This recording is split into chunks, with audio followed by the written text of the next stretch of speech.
দিচ্ছি এই যে হলুদ মরিচ মেখে রাখা মাছগুলি।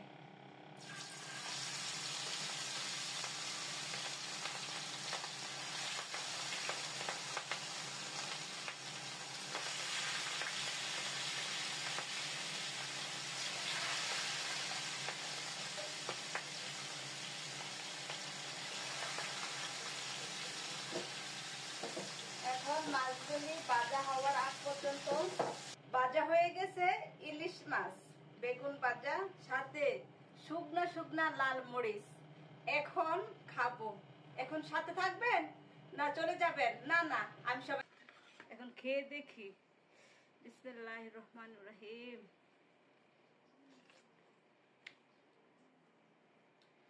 মধু মধু কি বলবো, এত মিষ্টি আম। একেবারে মধু। কুরবানি ঈদের গোশত খেয়ে এই মুখে রুচি একেবারে শেষ হয়ে গেছে। এখন দুপুরে কি রান্না করে খেলে এই মুখে রুচি বাড়বে সবাই জানতে চান? তাহলে সাথে থাকেন। আর দেরি নয়, তাড়াতাড়ি চলেন। আজকে দুপুরে কি রান্না করব, কি রান্না করে খেলে আমার মুখে রুচি বাড়বে, সবাই সাথে থাকুন দেখার জন্য। এই মুখের রুচি বাড়ানোর জন্য এই যে দেখেন কি নিয়ে আসলাম। সত্যি এগুলি দিয়া খেলে মুখে রুচি বাড়বে? সবাই কমেন্ট করে জানাবেন। এগুলি কি জানতে চান না?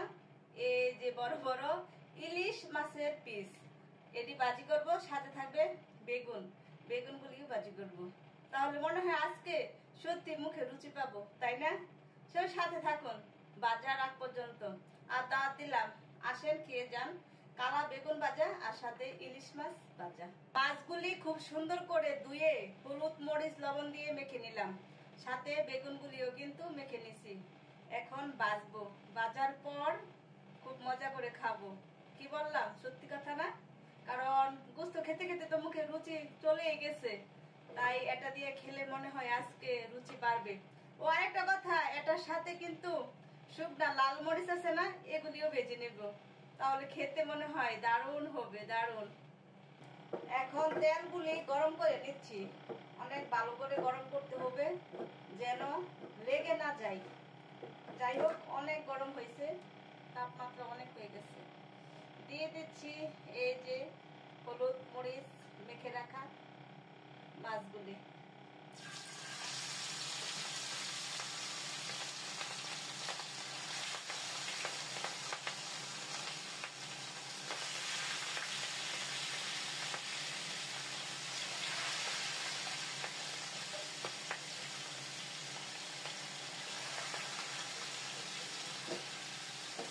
এখন মাছগুলি ভাজা হওয়ার আগ পর্যন্ত সুন্দর করে নাড়াচাড়া করে ভেজে নেব।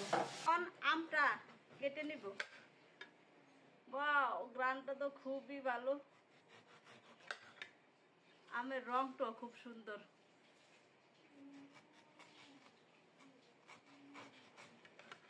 এখন খেয়ে দেখি। বিসমিল্লাহির রহমানির রহিম।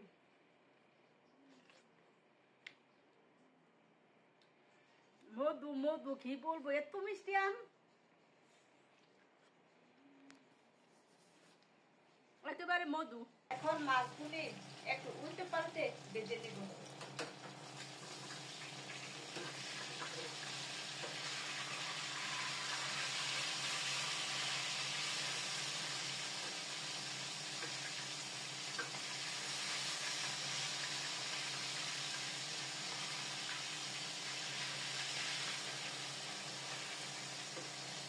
এক পাশ মাছ ভাজা হয়ে গেছে, এখন আরেক পাশ ভেজে নিচ্ছি।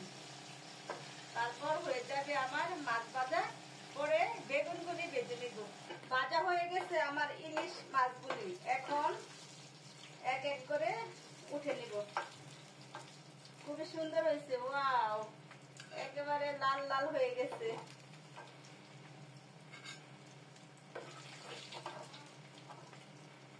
এই কতগুলি লাল মরিচ আনো, বেটে নিব। এখন এই তেলের মধ্যে, মাছ ভাজা তেলের মধ্যে দিয়ে দিব বেগুনগুলি। এখন বেগুনগুলি দিয়ে দিচ্ছি গরম তেলের মধ্যে।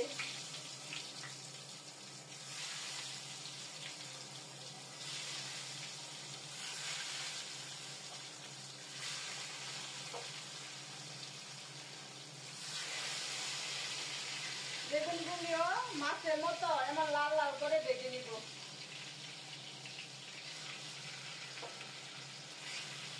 লাল করে ভেজে ফেললাম ইলিশ মাছ। দেখেন তো কেমন হয়েছে। সাথে কিন্তু বেগুন ভাজার কাজ চলতেছে। এই যে বেগুন গুলিও ভেজে নিব। হয়ে গেছে ইলিশ মাছ বেগুন ভাজা, সাথে শুকনা শুকনা লাল মরিচ। এখন খাবো। এখন সাথে থাকবেন না চলে যাবেন? না না, আমি সবাইকে দাওয়াত দিলাম, আসেন। ইলিশ ফ্রাই, বেগুন ফ্রাই, শুকনা মরিচ ভাজা দিয়ে খেয়ে যান।